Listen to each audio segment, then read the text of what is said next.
So today, for starting today Dhamma talk, so I would like to invite questions. If you have any questions, you just ask at the beginning, so then I can talk according to your questions. So it is much more relevant to your day-to-day life. So at the beginning, I would like to mention here, so before I forget, actually sometimes I forget many things. So it is good to remind, this is the one of our devotees' wives who passed away 7 days ago. He's actually helping us a lot. And once I went to their home and had a Dhamma discussion, and she was glad to hear Dhamma, and she started practicing that Dhamma. So it is a good thing to remind us this and dedicate merits to her.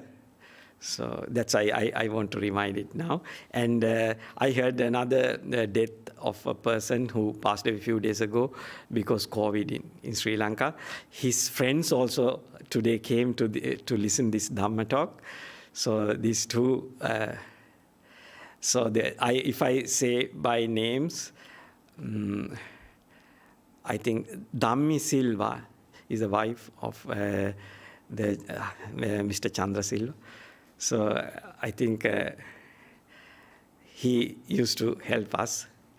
And the other person is actually living in Sri Lanka. And his friends are usually come to listen Dhamma. And today they came here. So his name is Kanishka Pereira, who passed away because COVID. Even after they got the injections and all these things, he passed away. Had this problem. So this is the current situation in all over the world.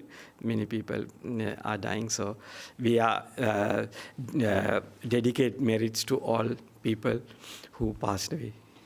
And if they have a chance to listen Dhamma and come to the understanding of the reality of this body and mind, it is the most helpful thing to release from all suffering. That means the end, the samsara, the continuous existence, or the perpetual, the way of living, that means the existence in this world can come to an end. So otherwise, until these consciousnesses are existing in whatever level, will lead to suffering, because all these consciousnesses are impermanent, subject to change and vanish. This is the most important part of Buddhism. So it is good to ask questions at the beginning, so then I will answer. So,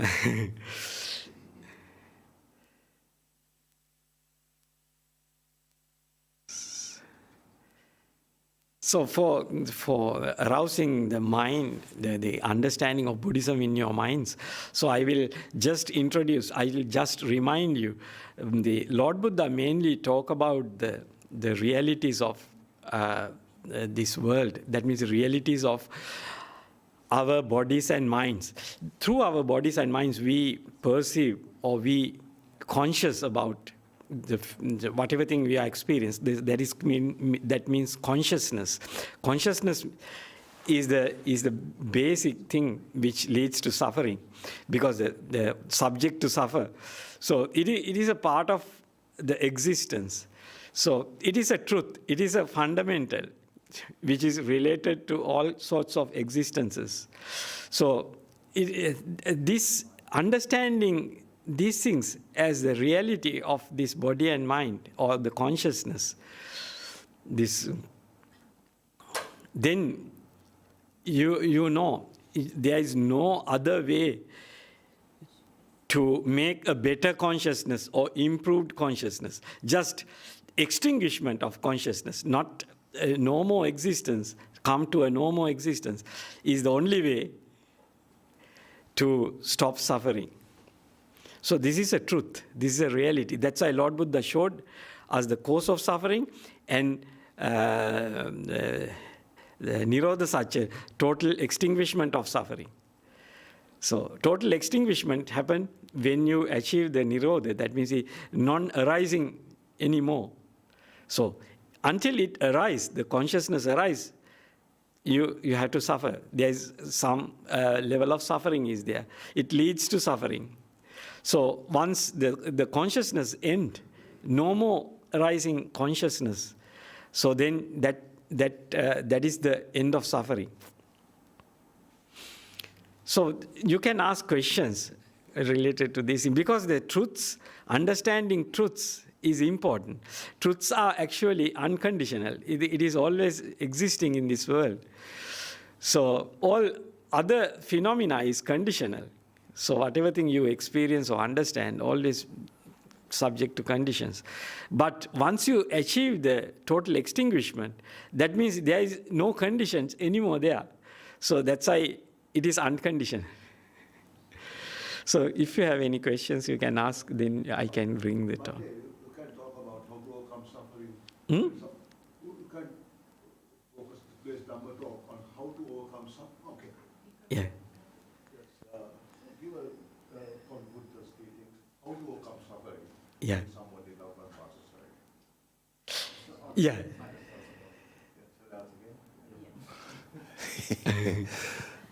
Now, two loved ones have passed away now. Yeah. So, can you give us the discourse according to Buddha's teachings? How to overcome suffering when someone passes away? Yeah. Yeah, it is a good question, and it is a good teaching to. So, it is good to remind ourselves the truths of this world is the basic way of how to overcome suffering. Because if we are aware of the reality of this body and mind, so suffering automatically disappears, because there is no way to, no reason to have suffering, because you can turn away of expectations, because the suffering always arises based on the craving. So if there is no craving, if the craving is get cut off, so then your suffering disappear.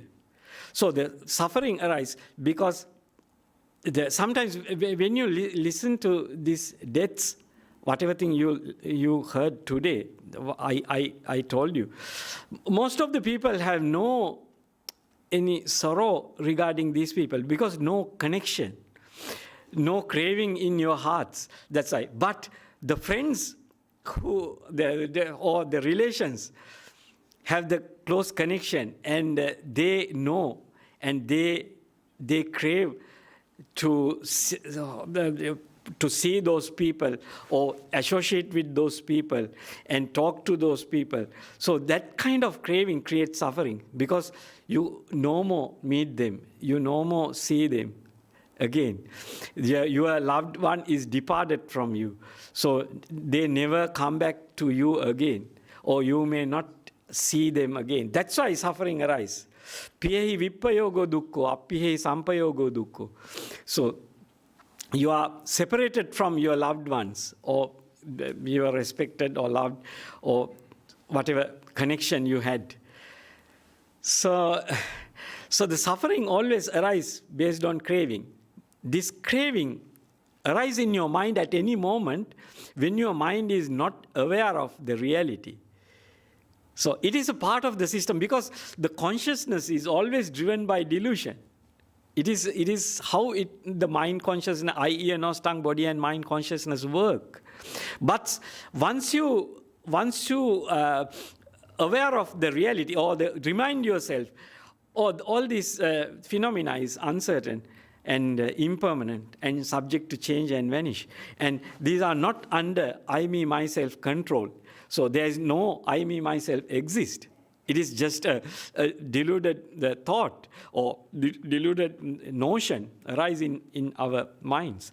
So if you have that understanding, once that understanding come to your mind, this suffering disappears, because the craving, there is no more room for the craving, because craving is foolish. So these are not under our control. So you just let go it. So you have to train your mind to act the react based on this knowledge, this understanding. It is called using non-delusion. When you are practicing non-delusion, non-greed, non-hatred arise in your mind. It is the way how it happens.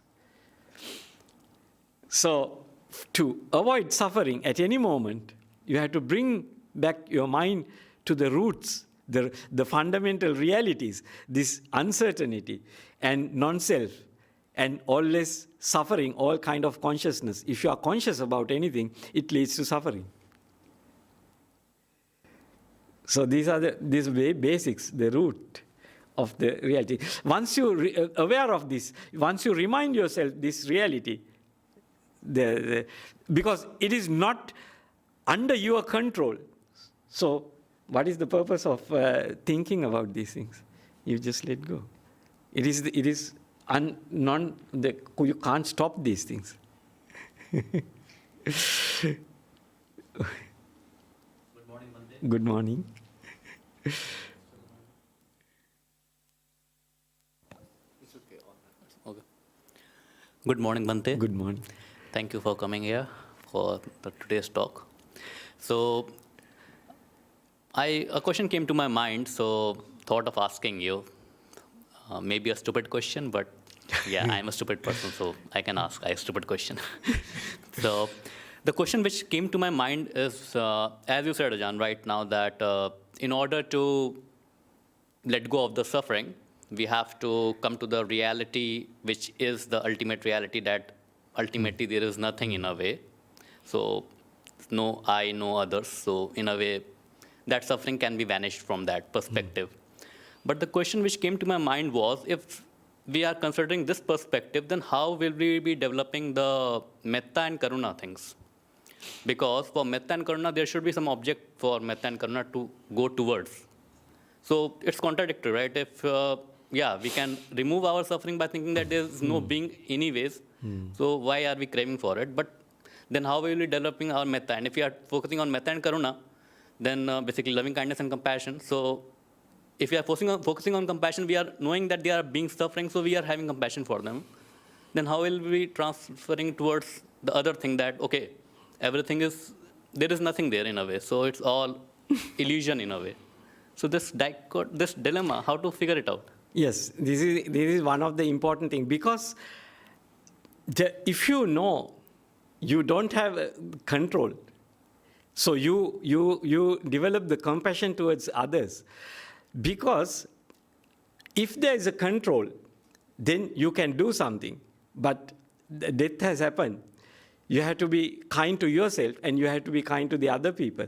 Because it is a natural phenomena, natural way of happening things. There is no personality to the authority to control or govern these things. Can you understand? So that's why Lord Buddha say, you have to admit, then your compassion or the metta come from very deep level. Because you know all are helpless. So then your hatred has no room there. You know, because the hatred arises, you think this person is doing this something wrong. This is false. This is not valid. This is wrong. This is not according to the way to do it. So, but if you understand, there is no person. It is a natural phenomena. How they were conditioned. Each and every mind moment arise based on causes and conditions. So, therefore, that is not that person's problem. It is a part of the phenomena. It is the way how it happens. So that's why if you take it as a personal thing, there is a person exists. So that is the cause which give arise to the hatred and harming thoughts, ill will, all this stuff arise. Because you take as a personality, or problem with a person.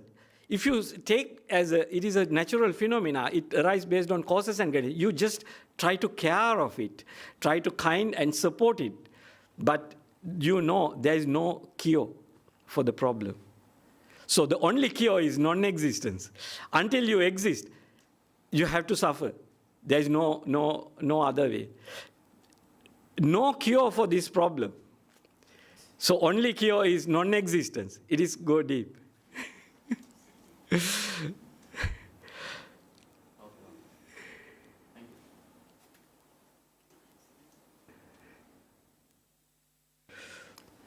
Good morning, Bhante. Thank you very much. I think for many of us, for quite a while in our lives, this is an academic.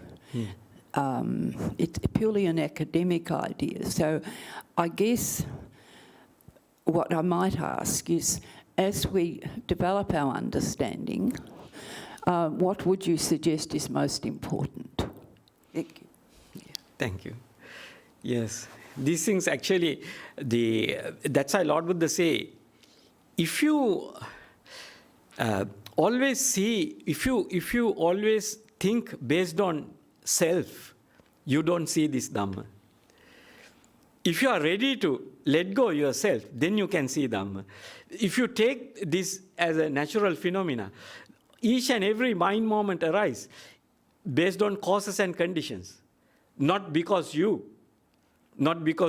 wisdom or foolishness. No, you exist. It is a cause of happening things. It is a way how it works. So that's why, even though you are listening to Dhamma, sometimes you don't get the Dhamma because you always think based on you or the other person. If you let go of this wrong basis, then you see Dhamma it as the natural causes and conditions are running within yourself and other minds.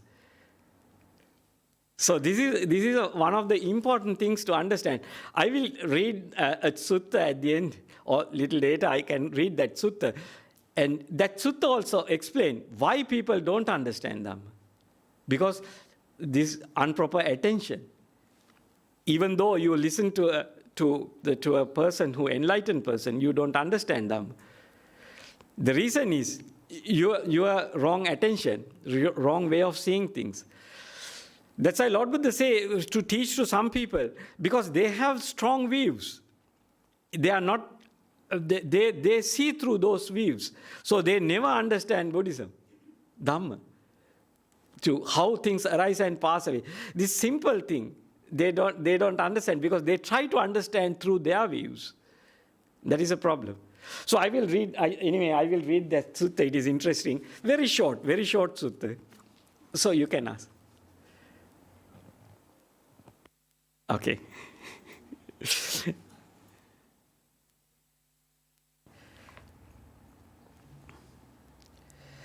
So I will tell the number of this sutta. It is good for all of you.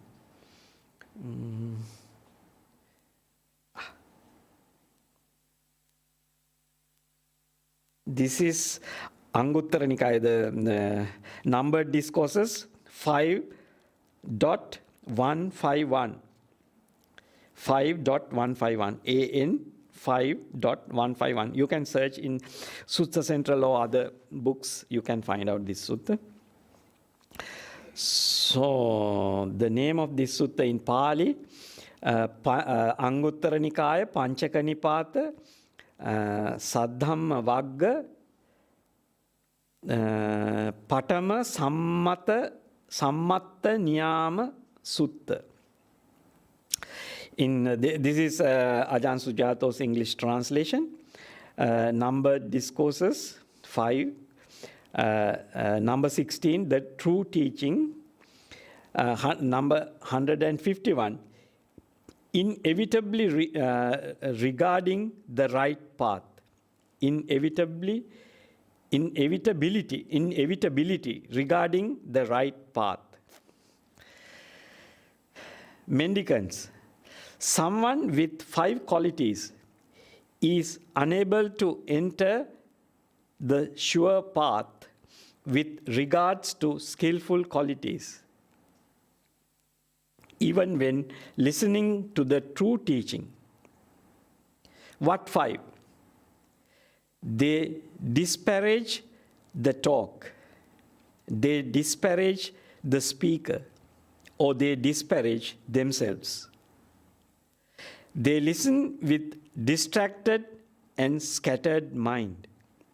They attend improperly. Someone with these 5 qualities is unable to enter the sure path with regards to skillful qualities, even when listening to the true teaching.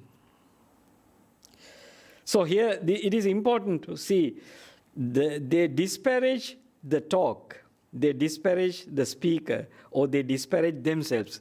Even they disparage themselves because they take as self. The talk also, the person and the subject they talk about, all these things. But you are not listening to understand what is this? What is the meaning of these things? Or how it is relevant to yourself? Can be true or false? If you attend to the teaching or the talk in the right way, you can understand in deep way.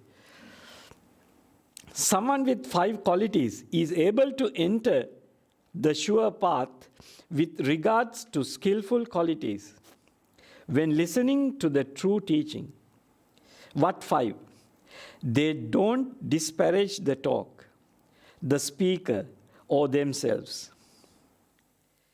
They listen with undistracted and unified mind. They attend properly. Someone with these 5 qualities is able to enter the sure path with regards to skillful qualities when listening to the true teaching. That is the sutta. So this is what we have to keep in mind. So we have to pay our attention to understand the meanings of these teachings.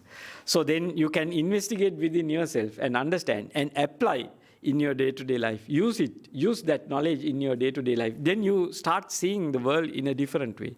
You understand things in a different way. So then you see the liberation from suffering at any moment. Once you bring your mind to the right understanding about this eye, ear, nose, tongue, body, and mind, so then you can just quickly let go things. Because you are aware of the impermanent nature, non-self nature, and that is the reality. It is impermanent and uncertain. And you can't say it is I, me, myself. It is a natural phenomena. It always runs based on causes and conditions. So this is the fundamentals. So therefore, the suffering, you can't stop because the consciousness always runs based on delusion. That means whatever moment, when you are conscious, so you have a choice because your sense bases are always run by your previous intentions, based on your previous karma or the previous intentions. So that's why you have a feeling, you have a perception at any time regarding any object. So therefore, you have a choice. But these feelings, perceptions, and choices are not permanent. These are change. So that's why you fall into suffering, because these are impermanent stuff. So, and the other hand, the forms also impermanent. Whatever the forms come through your eye, ear, nose, tongue, body is also impermanent. These are also change to different forms, different levels. So, therefore, you fall into suffer because the craving arises against any forms, feelings, perceptions, and volitions. So that is the nature. That is the reality of this body and mind. That is a fundamental truth. If you are aware of this truth and keep in mind and use it in your day-to-day life, you can avoid a lot of suffering. And you see, there is no other way of extinguishing. Extinguishing the consciousness is the way to extinguish. That's why Lord Buddha say, when you come to parinibbana, that means you come to no more existence. There is no more consciousness. So therefore, no more suffering. So end of suffering is there. That is how end of suffering happens. Okay, ask.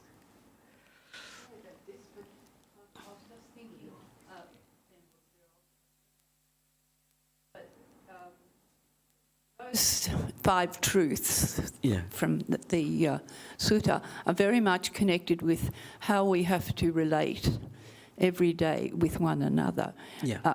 And I just think you might comment on that, because so often we are stirred up by something somebody says. And this is, of course, where a lot of difficulty and suffering arises. Yeah. So thank you.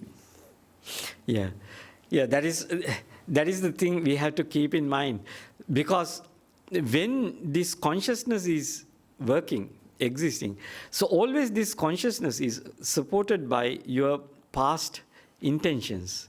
So that's why when you are practicing the right view, this unwholesome or the unskillful stuff, you naturally start abandon, let go, and you develop the skillful actions, bodily actions, verbal actions. Because you see the unskillful actions always come from delusion. Because you were deluded before, you develop those unskillful actions and you resort to those actions. You rely on those actions. You depended on those unskillful actions. When you develop the right view, and when you are practicing right view, when you are using right view in the present moment, you develop, you get the right intentions, and you develop the right, the skillful actions, proper actions. Then you rectify, you purify your verbal actions, bodily actions, based on right view and right intentions. So it is the way how you get it purified. It is a way of happening things, because the causes and conditions put in first. That is the right view, is the root causes. Using non-delusion is the root cause. So once you are using non-delusion, then the non-greed, non-hatred based actions start developing. That kind of the verbal actions, bodily actions, you start to use and use in your day-to-day life. So it become your new karma, or the later develop intentions, or the practices. These practices, then you keep the confidence on these practices. These are help to avoid a lot of suffering. But you know, all these practices are impermanent, change and vanish. So that's why you develop the deeper levels of the path to totally extinguish your consciousnesses and free from this the 5 sense world, and go to the mind realm and understand the reality of the suffering directly. Direct understanding is important. That is, develop the path to deeper stages is important to stop to come to the existence with this 5 sense world or the other levels. So even though the existence in mind level also leads to suffering, because all these states are impermanent, change and vanish. So then you see whatever level of suffering, whatever level of existence leads to suffering. So then you let go to the mind realm and go to the total extinguishment. That's what Lord Buddha taught us. That is the thing, that is the way how it happens. So it is good to know when you are living in this 5 sense world, that is the karma loka. So you should develop the right actions, right verbal actions and bodily action. It is not you are doing, but when you are using the right view, it naturally start developing. Because you are related to your experiences in a different way. You develop that right relationship. That means you see, even within whatever thing arises in your mind is always based on causes and conditions. Then you see the external world also, all external the world. That means all other people also have the similar way of happening things. That is, their consciousnesses arise. Their verbal actions and bodily actions arise based on causes and conditions. So you know there is no control on these things. It is a natural flow of happening things. So you are kind to yourself and you are kind to other living beings also in the same way. So that is how it happens, because using right view is the important thing.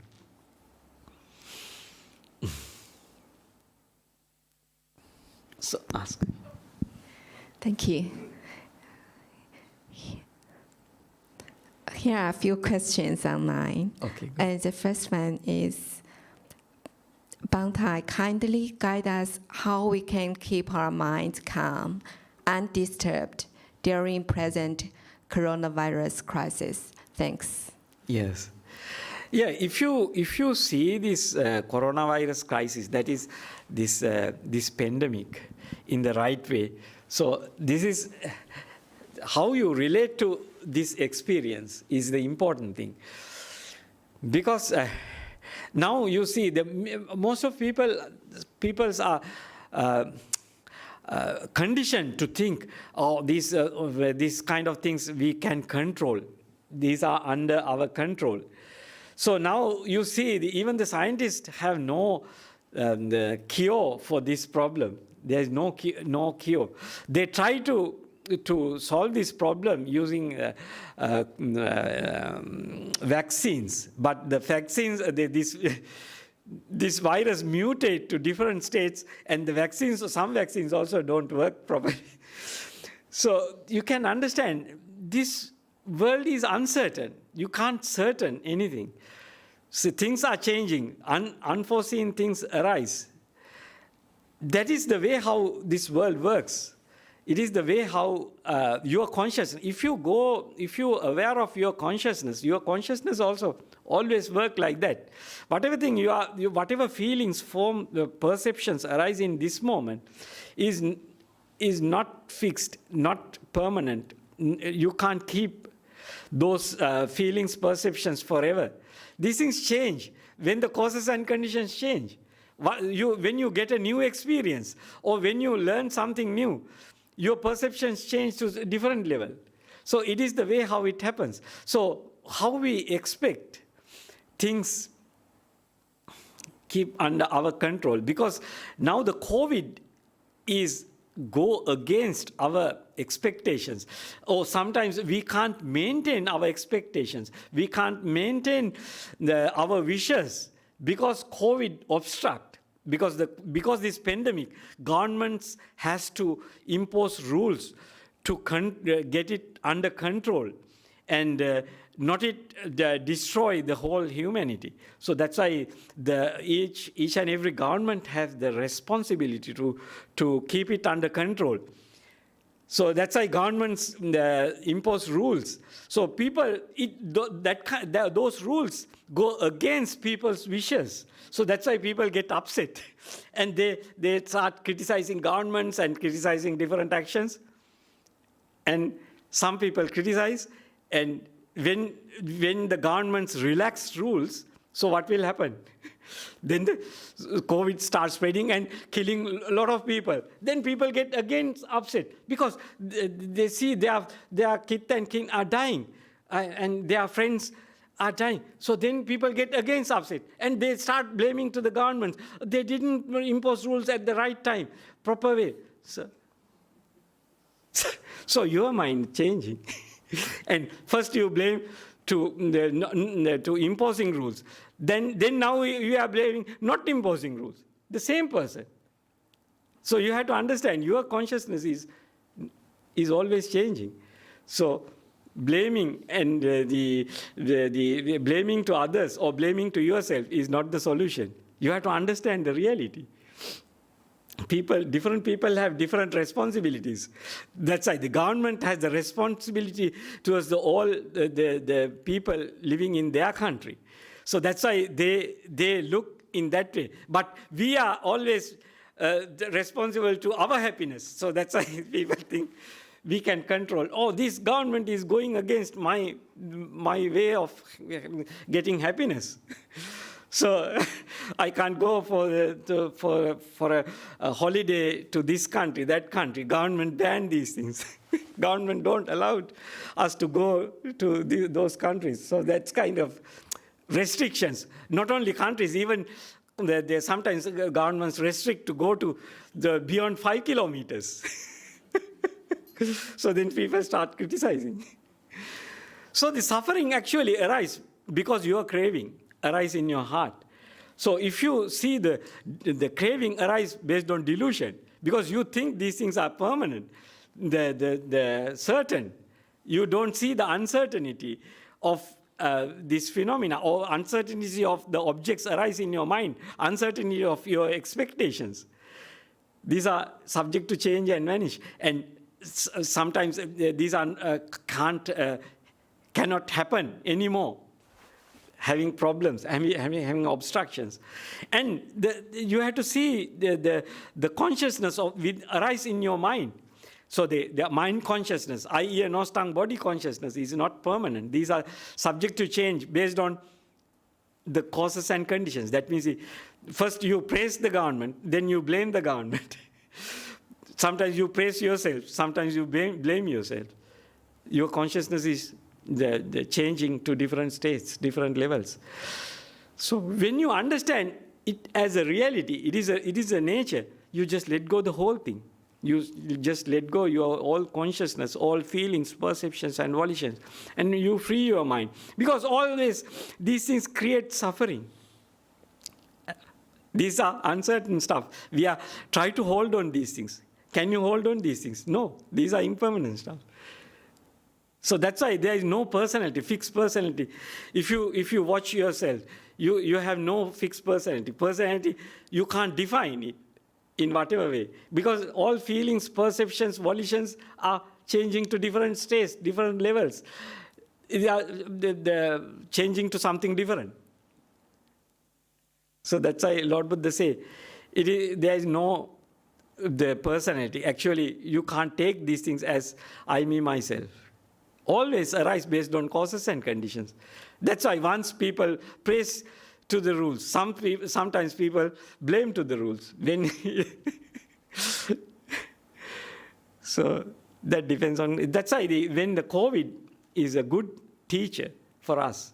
If you take this COVID as a reality of this world, how this world works, so then you can understand how you are not, how this world is not under anyone's control.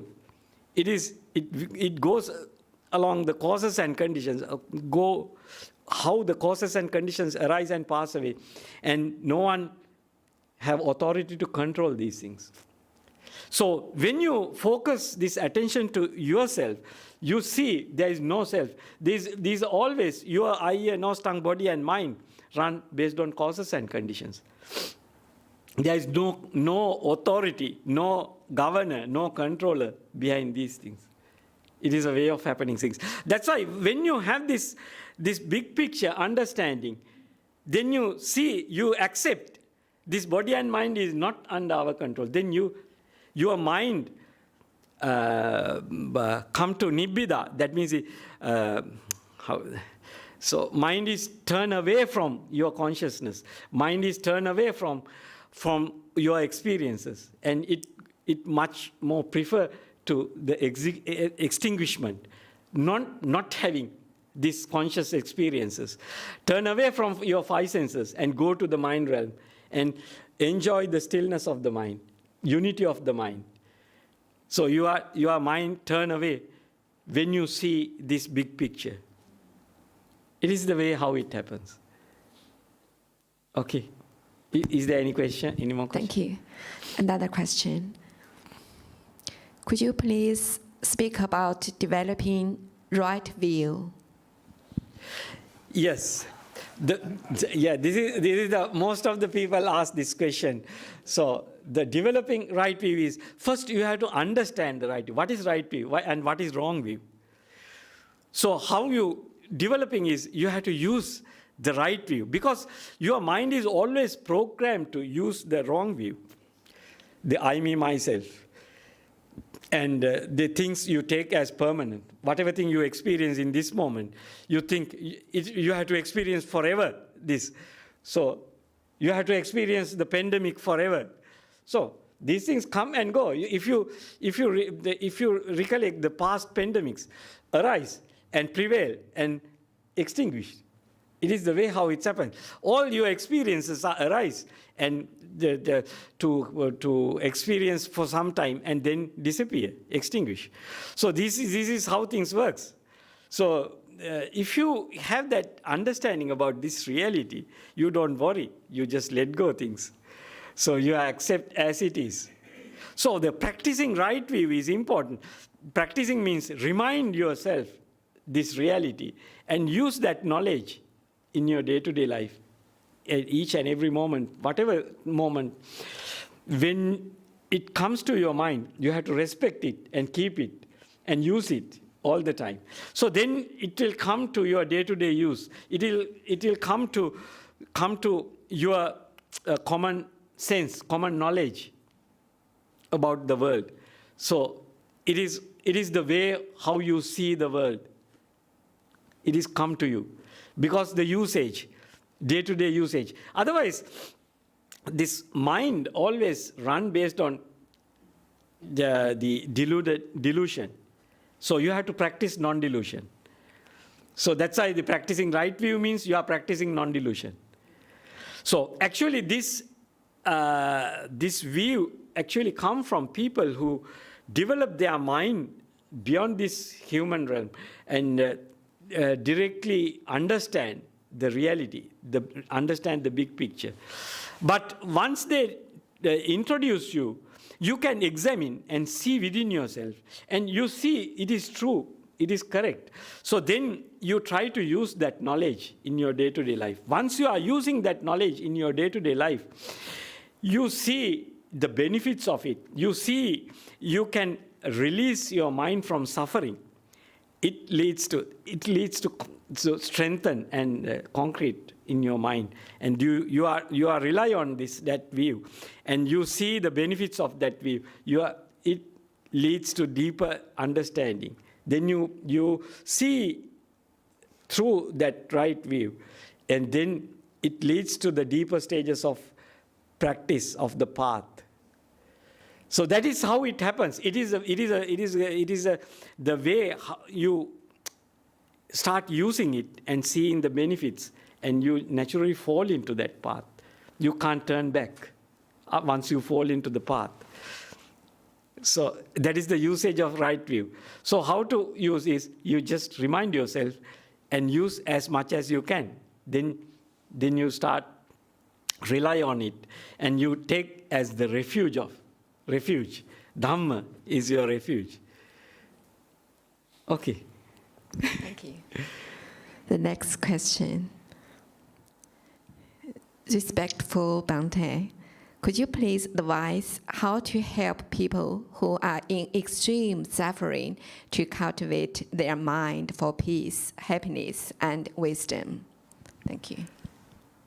Yeah, when people go to extreme suffering, actually, sometimes you can help, sometimes you can't help, because the suffering is always based on craving arise at that moment. Suffering arise in your mind. When you are conscious about anything, that is the main base of having suffering. The arise suffering. The suffering is always conditional. If you can arise the pull out of suffering, some's mind is, you can give them the understanding how to release from suffering by moving out of that state of mind. That means teach them the suffering come from the craving.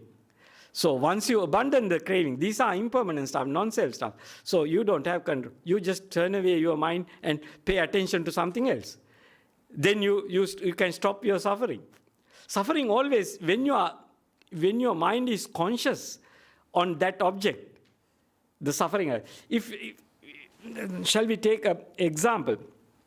If your leg is cut and removed, so then when you pay attention to the pain there, so then you suffer. if you develop your mind to turn away from that problem, and you can focus your attention to breath or something else, some other object, you can stop suffering at that moment, because you are not craved for having a leg, having your part of body, that part of body already amputed. So that kind of the understanding you have to develop. So that's why it is important. If some people have that skill to divert their attention to something else and avoid the suffering object from their mind, just cut off and let go. So that kind of understanding, that's the kind of skill should have that person. So then you can support that person by helping them to cut off the craving and move the mind to something else. So that is how we can stop suffering. So sometimes you can develop the kindness, loving kindness. That is also a method of diverting your mind to some other objects, some other aspects of the living. So these things are possible. But the root thing is, if you see the impermanent nature and non-self nature, this is the way how things happen. You have no other exception. So you just cut off the expectation and release your mind from those expectations, and you focus something else, and you free your mind from the suffering cause. So cause of suffering is craving towards the experience you have now. Thank you. The last question. How do you justify working in a situation or environment that is not in keeping with your practice or ethics? Ask me again. How do you justify working in a situation or environment that is not in keeping with your practice or ethics?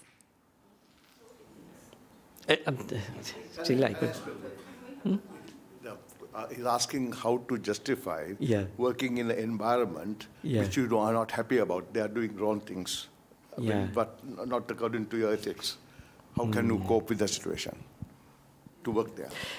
Yeah, actually, justifying means, when you have to stay in such a situation, that means you see things are going in the wrong way, or happening things in the wrong understanding or wrong actions. So, because sometimes you have to maintain your body and mind, you have to live in such conditions. So you have to be kind to themselves, but you have to live with them. So this kind of difficult situations many people face, but they have no other way to do.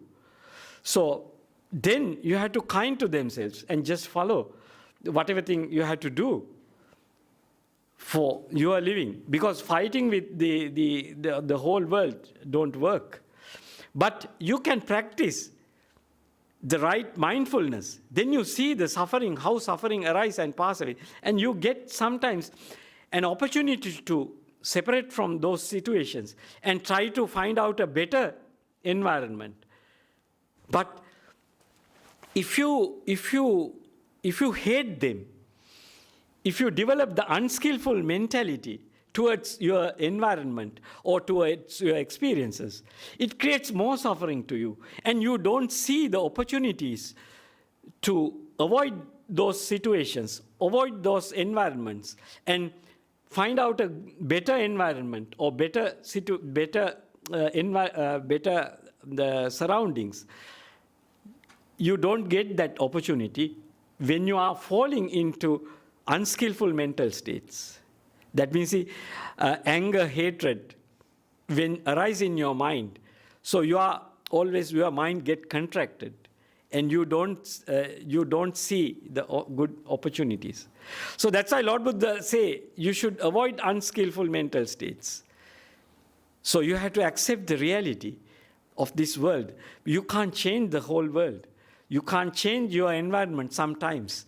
Sometimes you may have that opportunity to tell other people, this is unskillful, this is skillful, this is based on delusion, this is how to overcome this delusion and come to non-delusion and practice non-delusion. Then you can avoid unskillful verbal actions and bodily actions. You can tell other people in some situations. Some situations, you are not the authority. You are not accepted by the other people. So then what you have to do? You have to be kind to the world. You have to be kind to the other people. So their minds arise based on causes and conditions, how they were conditioned, how they were trained, and what is their view, why their view arise based on their previous practices, or where they born, where they lived, how they were conditioned. So that's why their course of actions, their way of seeing things arise in their minds, and their bodily actions, verbal actions arise in that way. So you have to accept the reality, and you don't have the authority to control them, or you don't have an opportunity to tell them anything better than them, anything better to them. So then you have to accept the reality. Be kind to themselves and try to find out a better environment. Try to find out the escape from those surroundings. So that is the only way. So when you are mindful, then you are kind to themselves. That is the important part of your practice. When you see things, you should not attribute to personalities. There is no personalities. All things arise based on causes and conditions. So then you see the path to escape from those situations. Because non-greed, non-hatred, you are using in your heart. So is there any more questions? Okay, ask.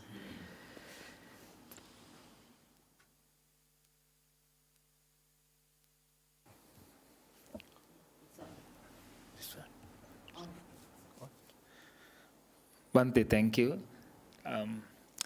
Kanishka Perra is one of our batchmates.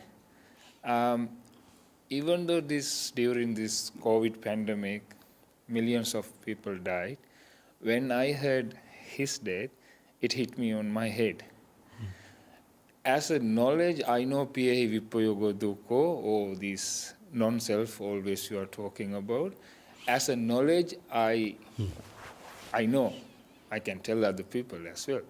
But when it comes to the experiential reality, it hit me. At first, it's a death.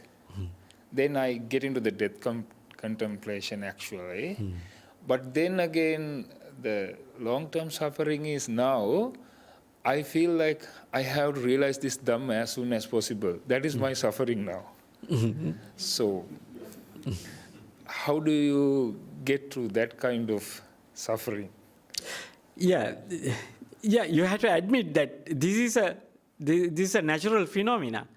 So it is not under your control. How can you attain Nibbana at this moment? So the thing is, you have to practice the path. Then you can liberate your mind. First, you liberate your mind time to time. Even now, you know, when you turn away your attention from that memory or your friend, and you pay attention to something else, and you attend on the different object, the suffering is not there. You can directly experience even now. So when you attend to some other work, your office work or something, and you pay full attention on that one, there is no more suffering regarding your friend. So you see the relief is there. So that's why Lord Buddha say, when you have this consciousness, so you time to time, these thoughts come to your mind, because he was one of your good friends long time ago. So this, once it come to your mind, then this suffering arise at that moment. There is no fixed suffering. Suffering arises based on causes and conditions. Because when the craving arises in your mind, that gives you the suffering.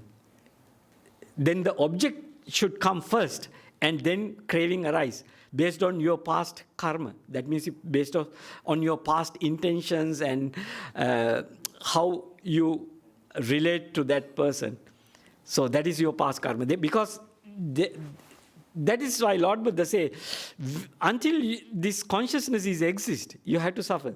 Even the Buddha had the same problem. Until he attained to Parinibbana, he suffered with this body and mind. But he knew how to totally extinguish that. And he was not deluded by this mind. He can just let go and free your mind. So you know how to do it. Can I add Can I add one thing? Yeah. Because if someone asks that consciousness is suffering, if Yeah. I try to explain, if I try to myself, Yeah. if that my friend said, like a foolish or stupid way asking, if somebody says, okay, listening to Dhamma talk also suffering, it's a sound consciousness. Yeah. How do you explain that? Yeah.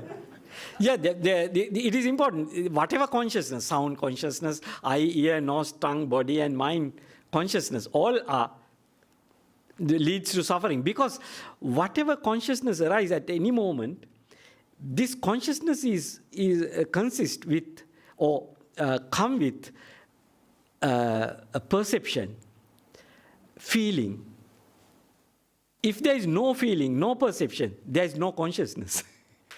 Because the feeling and perception is a part of consciousness. How these feelings and perceptions arise? Because your previous experiences give that feelings and perceptions.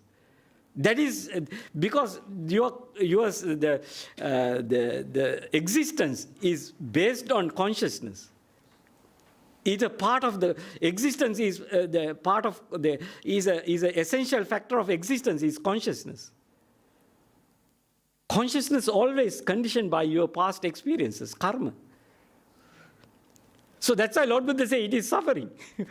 So you have a choice. You have a choice. So but it is impermanent stuff. Your choice based on impermanent stuff. So you fall into suffering. Soon you fall into suffering. So there is no remedy for that one. So only remedy is no consciousness. So that's why Parinibbana is the end of suffering. Until otherwise, you have the suffering. That is the reality. That is the thing you have to understand. But if you don't understand the total extinguishment and you don't achieve that end, you don't know what will happen next. So you don't see the path. When you don't see the path, you don't see the relief of suffering. So you don't see a way to extinguish suffering. So you are deluded. So you are still inside the trap. So that's why you don't see the extinguishment. So therefore, you just follow different other techniques and methods and sila, different kind of sila, different kind of practices, different kind of existences. You go behind these things. But still, you are falling into suffering again and again. So that's why it is important to understand the right view and the path. Right view, the part of the right view is the path, the magga, satya. Understanding the Four Noble Truths is the right view. So there is one part is the path to the total extinguishment. So it is one of the most important things to understand. Not only understand the suffering, not only understand the cause of suffering, not only understand the extinguishment of suffering, you should have the understanding the path of total extinguishment of suffering. The path is also important.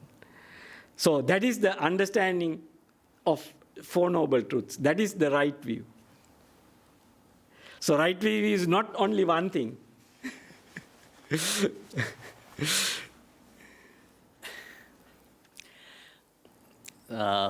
One question again came to my mind, so maybe again a stupid question, but still asking.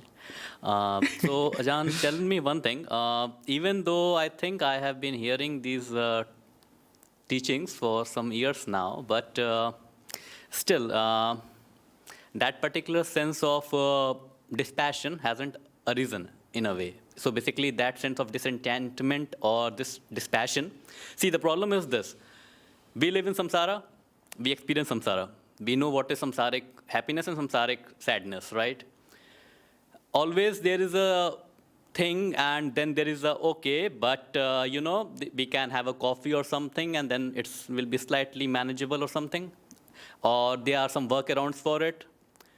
Now, the point is, obviously, we haven't experienced the bliss, if there is a bliss of meditation, as the teachings say, that when we meditate, there should be some bliss or something.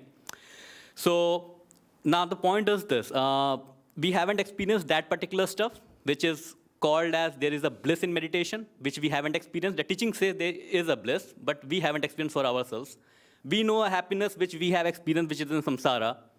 Now, obviously, if any logical person will think about it, we have a tangible happiness which we can foresee right now, and there is a intangible happiness which is existent in the future if we do something, which we are even though trying to do, then also somehow it's not working, and we haven't experienced that bliss of meditation. So still, we are coming towards the samsaric happiness again.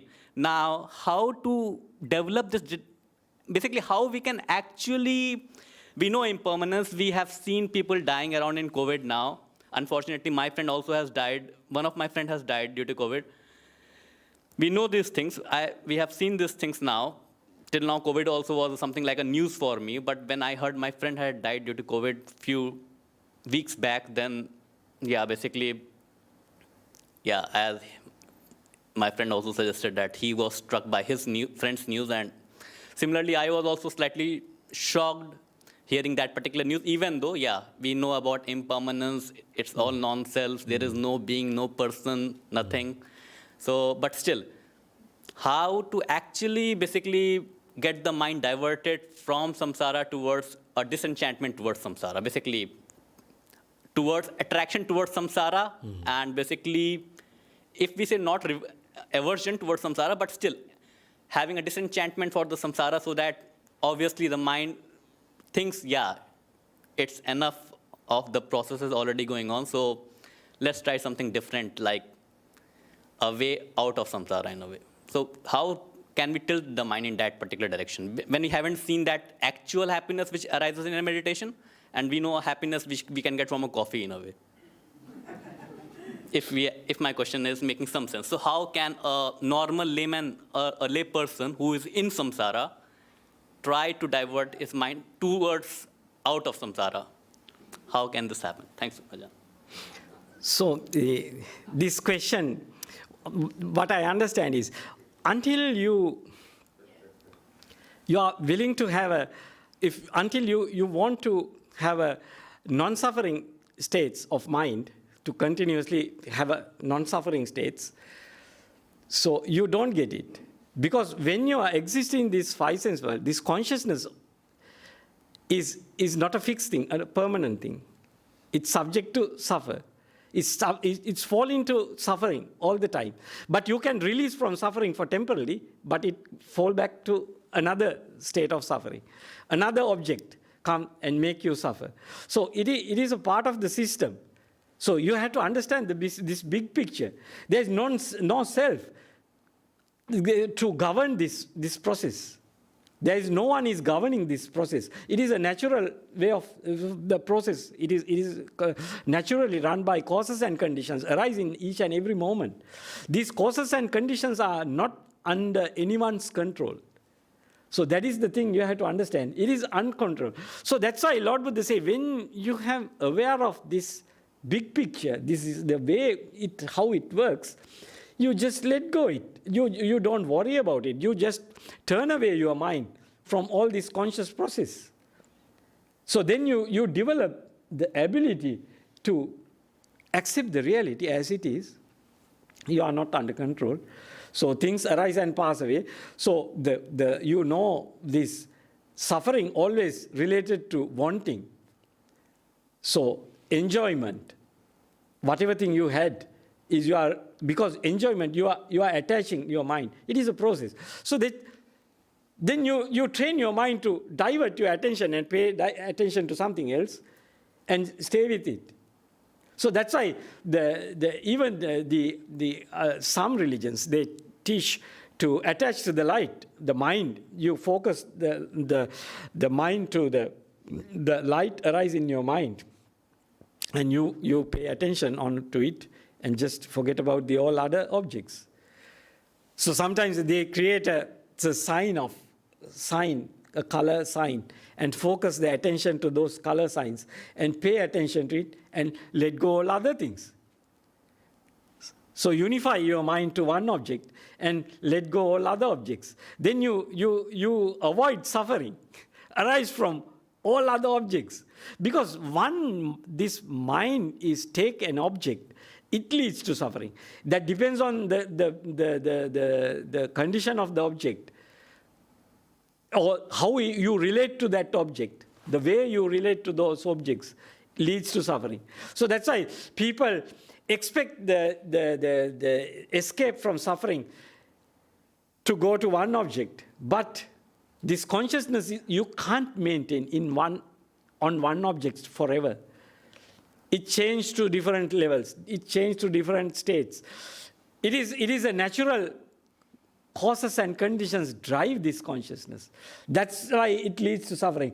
So that's why it should go to non-existent level, no more consciousness level.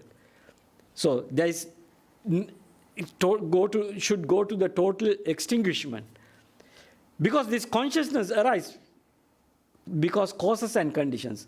When the causes and conditions disappear, which leads to create consciousness, then no more consciousness there. So because the causes and conditions divide, they disappear. That's why Lord Buddha say, this consciousness arises because you want the consciousness, you rely on consciousness, you depend on consciousness, you value consciousness. Once the craving, this wanting totally disappear, you see the suffering nature of consciousness. And in all ways, all sorts of existences, all sorts of consciousnesses leads to suffering. Once you see it directly, then your mind naturally turn away from those experiences and no more craving there. So therefore, no more consciousnesses arise after that. So then you stop all sorts of suffering. But you can turn away from any suffering by cutting off the craving, or cutting off the craving to that object or that experience, and turn away from that object and grasp another object. Then you can stop suffering temporarily. But until the consciousness exists, it falls into suffering in this moment or any other moment. So there is a ground to arise suffering. The ground to arise suffering means it is the consciousness. Consciousness is the ground to arise suffering at any moment. When the consciousness, no more consciousness is existing, there is no more ground for suffering. Thank you. Sadhu, sadhu. Now I think we can stop, no? Is it good? Good to stop? Is there any more questions? No. Okay. Now I will pay respect to Buddha, Dhamma, Sangha, and end this today's talk. Okay.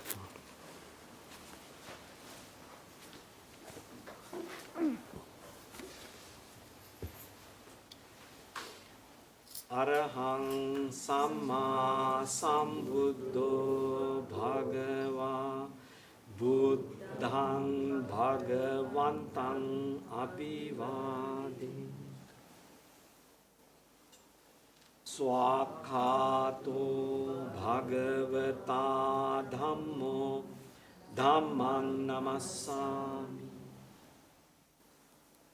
Supatipanno Bhagavato Savaka Sangho Sangham Namah